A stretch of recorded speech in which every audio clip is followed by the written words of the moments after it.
All right, pillar number 3, enhancing lead management. Now, this is essential for an appointment setter in any business, not just home improvement. Now, what we saw in the last pillar was that we acknowledged and provided customer feedback straight away. So as we all understand, first impressions counts. When someone comes through, the lead is acknowledged literally within seconds. As soon as they've come through, they've been given the information, warm welcome, and also the details towards their booked appointment. Now, in this instance here, well, I guess just in general, most often than not, the leads are followed up within 5 days, maybe even longer. And it's most often than not when the business owner has time to get back in front of them. I saw this with my old man where he would, have a word of mouth referral come through saying, "Hey, Lawsy, come here. This is, what's his name? Blah, blah, blah." Obviously, because that lead's in front of them, he was able to lock down a meeting, lock down a time, and actually get and quote the job, I guess, within the next couple of days. But if someone called up and he noted it down in his workbook, it would take him forever long, 2-3 weeks to get back. And when I saw that, it was just frustrating because there's opportunity there, but because he was either so busy or, better yet, these leads never came through, it was mind-boggling in the sense that the key with lead management and lead generation is having that immediate point of call. So when it comes back to the role of an appointment setter, what we do is within the first 5 minutes, if someone comes through to the landing page and they've watched the free training, within that 5 minutes, if they don't book a call, which is my scheduler down the bottom of that landing page, someone jumps on the phone immediately. And they go, "Hey, just seen you come through. Welcome. Anything I can help out with?" But already you've been able to get in front of that lead who is very hot, 5 minutes within that time frame, and really get to build the rapport. Now, if they're actually just coming through and quite inquisitive, they already know that we're onto it. They already know that, hey, immediately these guys get onto the phone and try to see how we can help. So obviously that there is some form of interest. It's being able to then further nurture them. And again, when it comes down to the lead or the essential role of the appointment setter, this is exactly what they do. So let's go through the key responsibilities. Number 1, lead management. How are they handling the incoming inquiries? And again, from various sources, if we look at social media, you've got Instagram DMs, you've got Facebook DMs, you've got Messenger, you've got WhatsApp, you've got YouTube comments, you've got a whole plethora of avenues for people to come through. So in order for you, and obviously phone calls, emails, and everything else, obviously that there is a heap of platforms to stay abreast of. But again, it comes down to the speed of how we first interact and how we actually get in front of them. Secondly, we have the appointment scheduler. Now, this is where we coordinate with the potential clients to set up meetings and consultations. So as an example, after the 5 minutes, if they haven't booked in a call, someone gets on the phone with them, the appointment setter, and says, "Hey, love to hear a little bit more about what you're doing. And, if we can jump into a quick call, I could actually go through a little bit more of, further understanding the business and where you're at." And that's where you sort of pre-qualify and go, well, hang on, these guys may be a little bit too early for what we have. All good and well, update that CRM, which we'll go into next, and then actually further follow up down the track. If, however, they are exactly what we want and who we want to get in front of, the next thing is then booking in a meeting with someone else, which is either the business owner or a salesperson, but further down the track. Next role of the appointment setter is to maintain that CRM, keep it up to date, have all the information consolidated under the one roof. What I see time and time again is either these business owners are using Excel. Now, for the love of God, as much as I respect the fact that they're trying to do something better than written hand and piece of paper, Excel is the frustration of my life, because again, it's all good and well to have that Excel spreadsheet, but if it isn't maintained and if it isn't managed, more importantly, if there are better tools out there to use that saves you time and money, the Excel spreadsheets just, again, do my head in. But with the right CRM tool, you can actually track and manage leads, which we'll go through down the track. We'll look at the pipeline and showcase exactly how these, or where they are in the stages. And if you have a CRM that allows you to further automate as you move them down the pipeline or down the funnel, that there makes your life so much easier. It makes the salesperson in your team so much easier. And more importantly, you're not leaving money on the table. You're not leaving opportunities, and you're actually being able to again, focus on that customer experience. People really understand how important they are. And if you've got a home improvement company and you're wanting to build out these bathroom or deck and pergolas or kitchen renovations, that customer's project is the most important one to them. So if you can showcase the importance of them right from the word go, most often than not, they're going to go with you simply because you've looked after them since day dot. All right, customer service. Now, again, I've been harping on customer service, and that's something that we take pride in here at RH Media, and that is to showcase exceptional service right from the word go. So as I said, as soon as that lead comes in, bang, we're already in front of them with an SMS confirmation, and as well the follow-up process if they don't book in that call. If you're able to implement something like that, as soon as someone comes through, whether it be word of mouth, whether it be through lead generation, whether it be social media, whether it be through email, whatever it may be, if they can see that you operate fast and quick, they're going to appreciate the fact that their time has been, well spent, and leaves that great impression with your company. And last but not least is the follow-up coordination. Now, whilst it's all good and well to get in front of them, you don't want to leave them for the next 2 weeks. You want to be able to continuously stay in front of that potential lead or that potential client. So social media will do its thing. It will showcase ads on a continuous basis in front of that individual.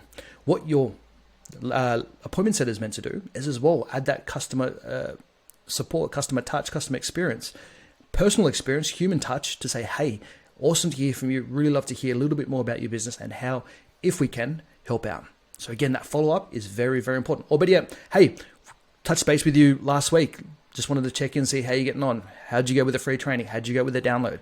How'd you go with the PDF document that we shot off on the top 10 things to focus on within a business' sales process you're leveraging online. There are so many touch points that are needed that, if you can follow up on a basis where it's continuous, not really annoying the shit out of them, but more or less just going, hey, we touched base last week, we touched base maybe 5, 10, 15 days ago, just wanted to check in.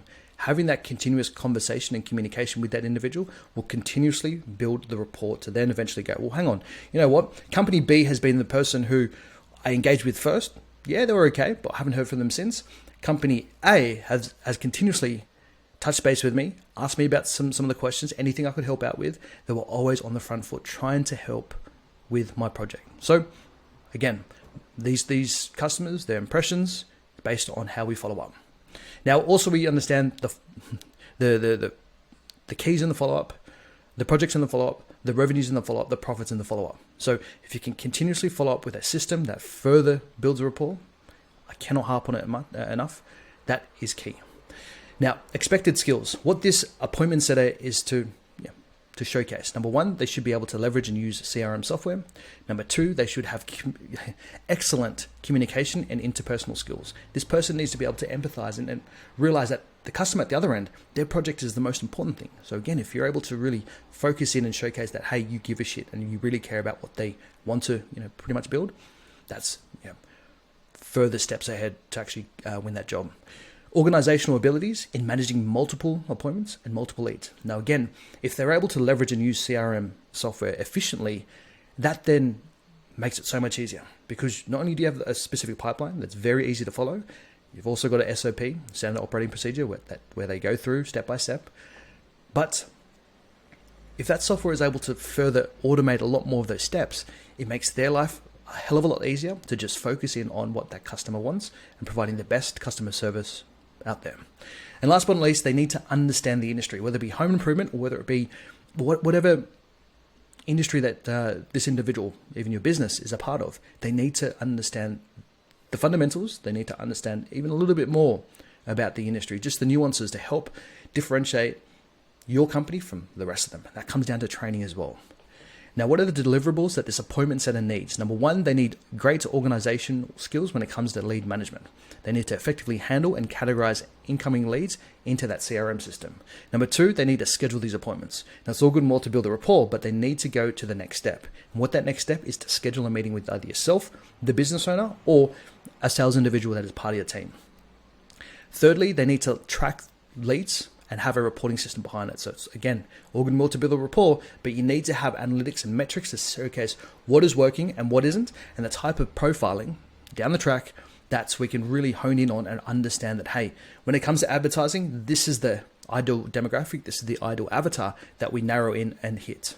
And last but not least, the customer interaction records. Now, with a great CRM, you'll have a lot of the notes, you'll have a lot of history when it comes to seeing when they first came into the pipeline to when they first execute it and close the deal. Now you can see the duration, see the length of that within that CRM tool. And also you'll be able to identify if there's any further potential products, or sorry, not products, but services that you can offer after you've done that job. Now we have a number of clients who come through. And, when we start to deliver them booked appointments, not only do they find that the bathroom renovation is something they're looking for, but during that sort of nurturing and understanding process of what that client wants, they realize there's a kitchen renovation done. They realize that they need some further ensuite decking, pool. They just realize that, hey, if they can get this part right, there is further potential of work down the track. We have a client in Sydney who's been able to do that. They start off with a bathroom renovation. Next thing you know, that they're doing the decking on the second level, and they've also got further works to do within the house, I think within the ensuite, and even building a second or third bedroom up top. So again, if you do it right, if you set the expectation very high at the beginning, most often than not, if there's further work, you'll be able to grab it. All right, so let's have a look at some of the examples of the scripts that these appointments that are set. Now, the reason why I resonate with this is because this is exactly what I did for our customers. This is exactly what I did to allow our customers to gain that $100,000 per month or within the first month, and to continuously build upon that. Now, you'll see that this is based on my flavor and the Australian market. I understand exactly what that Australian market resonates with and the type of conversation that is needed to not only just build a rapport, but to make sure that when that managing director goes out on site, they are held at the highest esteem, and also they are seen as the expert and the authority in this space. So when we go through this the script here, you'll see exactly how I position them and edify that managing director. So looking at the first question here. Now, if we refer back to the second pillar, which was understanding the ad, we showcase that, hey, we want to reiterate that. Did you see the offer on that ad? Now, some of the examples that I showcase is, hey, did you see the ad? Let me start again. Hey, did you see the ad where we renovated bathrooms for starting from $17,999? Or did you see our ad? We offered a free vanity sink with your bathroom renovation. So whatever the offer is, we just make it as comfortable and as cruisy as possible when it comes to asking these questions. Again, what I've found personally within the Australian market is that the Australians do not want to be, they don't want to be sold to. They just want to have a general conversation between myself on the phone and them. And if we're able to understand that, we can then further guide them down the buyer's path.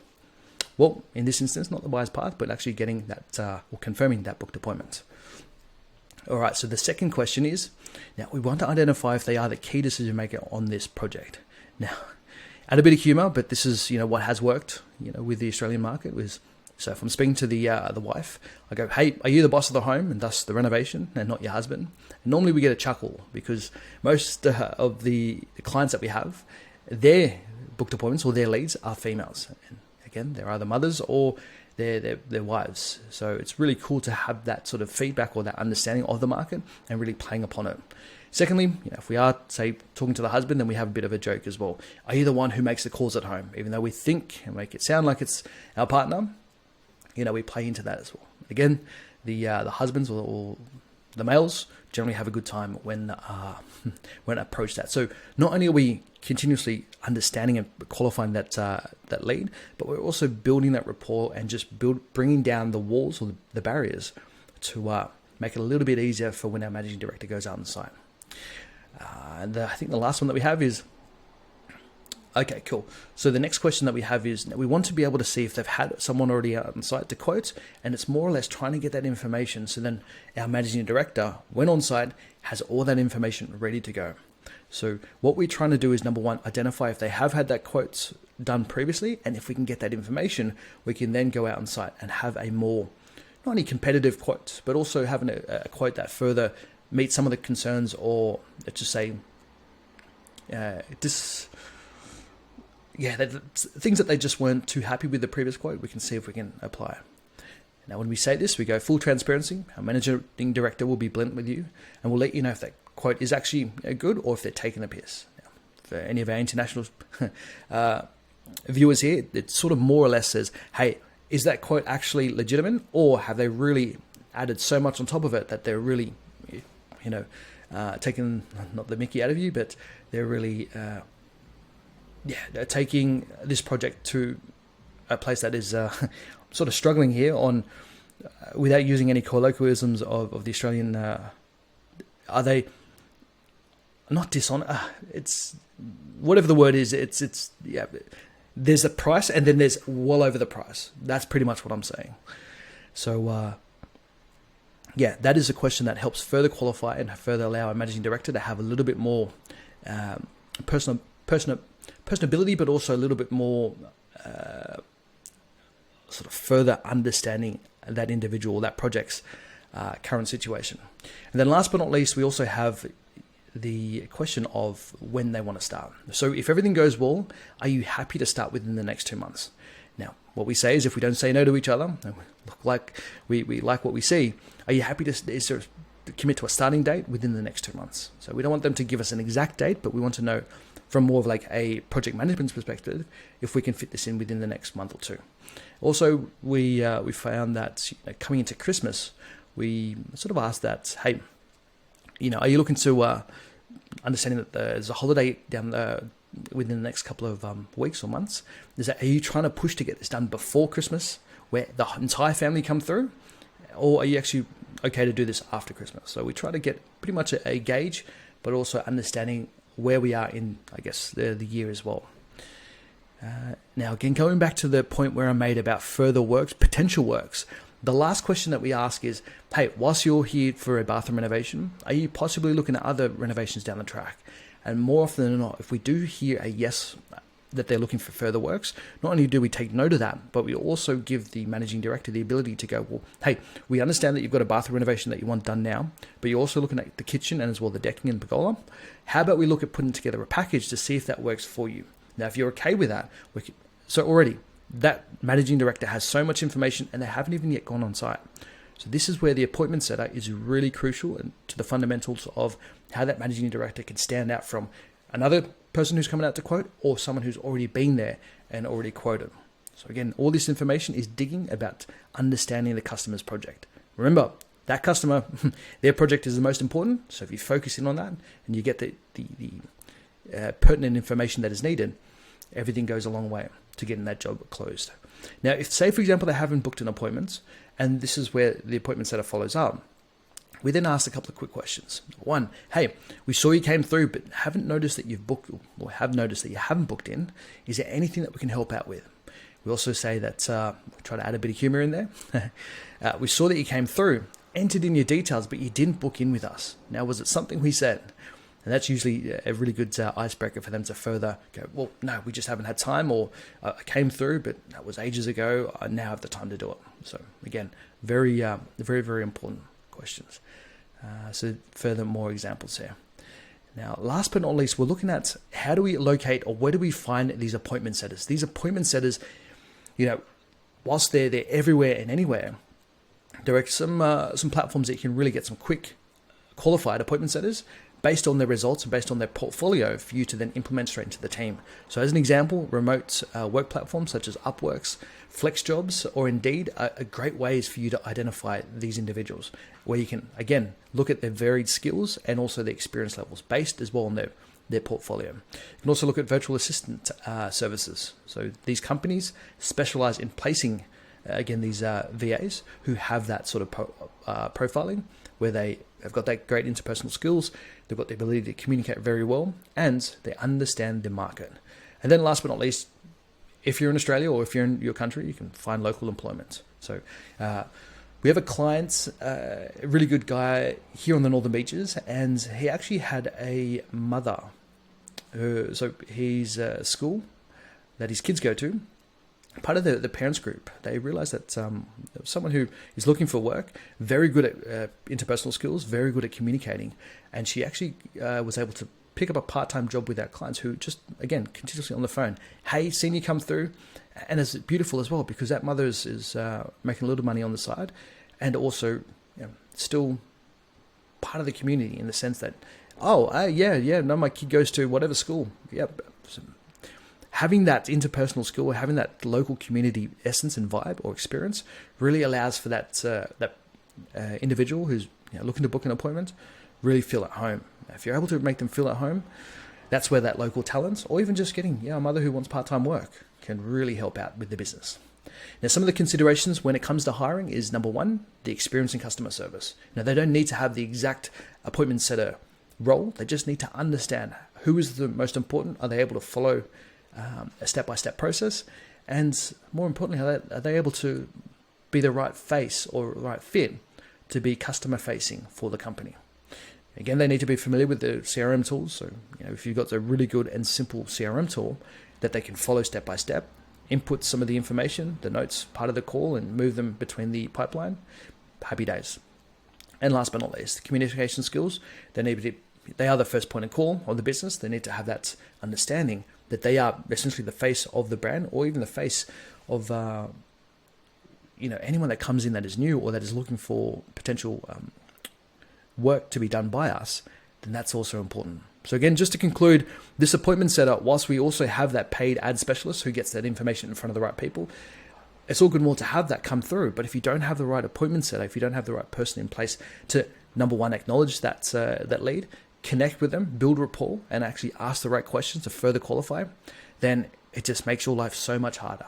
But if you put in place the right appointment setup, get step one, the right messaging in front of the right people, bring them in. Step two, having that appointment sort of really build that rapport with that individual and with that lead. Your life as a managing director, or your life as a salesperson that goes onto site to further quote, or whatever it may be that your business is, that makes your life so much easier, or their life so much easier, when it comes to going, okay, here's the quote, here's the information. They understand that you are the expert. They will listen to you. They have the right respect for you. You've been edified. Most often than not, that person's going to go with you simply because that first point of call has been phenomenal, has been fast, has been quick, and has been actioned because they are the most crucial person in front of you. So again, that there is pillar number 3, finding and setting the right appointment setter.